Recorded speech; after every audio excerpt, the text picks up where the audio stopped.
నిషి ఏయ్, పిచ్చ కోపంగా ఉన్నాను. ముందుకు నుంచి వెళ్ళిపో. నేను చెప్పేది కొంచెం వినవే. చెప్పాను కదా వెళ్ళమని. వెళ్ళకపోతే 4 పీకుతా. సరే కొట్టు. కొడితే నీ కోపం పోతుంది. నేను చెప్పే మాట కాస్త వింటావు కదా. నన్ను కొట్టు.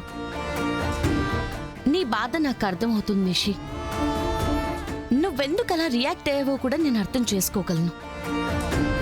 కానీ నువ్వు మీ ఇద్దరు కూర్చుని మాట్లాడుకోవాల్సిన విషయాన్ని నలుగురిలోకి తీసుకురావడం వల్ల పోయేది మీ ఇద్దరి పరువే కదా. అదేం చేసిందో తెలుసా నీకు? సోనీ యువరాజ్ని హగ్ చేసుకుంది. ఇద్దరూ బెడ్ మీద ఉన్నారు. ఇది చూసిన ఏ భార్యకైనా సరే నీ అంత కోపమే వస్తుంది.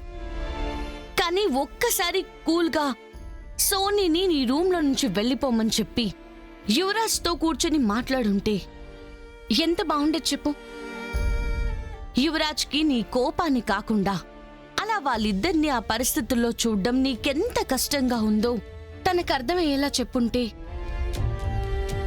నువ్వన్నట్టు సోనీ యువరాజ్ తోటి తప్పుడు ఉద్దేశంతో దగ్గర అవ్వాలన్నా కూడా యువరాజ్ దూరం పెట్టేవాడు.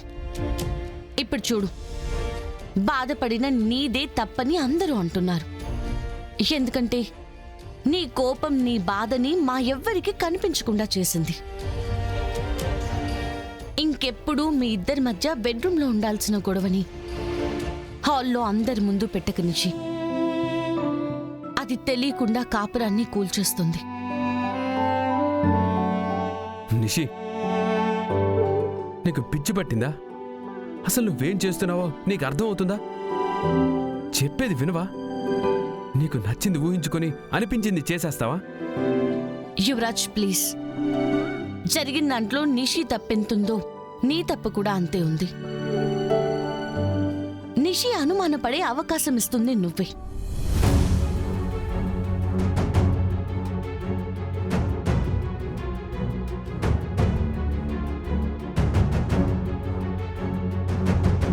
భార్య అనుమానపడుతుందంటే భర్త ఆ భార్యకి అనుమానాన్ని కలిగించలేకపోయాడని అర్థం. కాబట్టి తప్పంతా నిషిదే అని నువ్వు, నీదే అని నిషి అనుకోకుండా మీ ఇద్దరిది ఉందని అర్థం చేసుకుని కూర్చొని మాట్లాడుకోండి.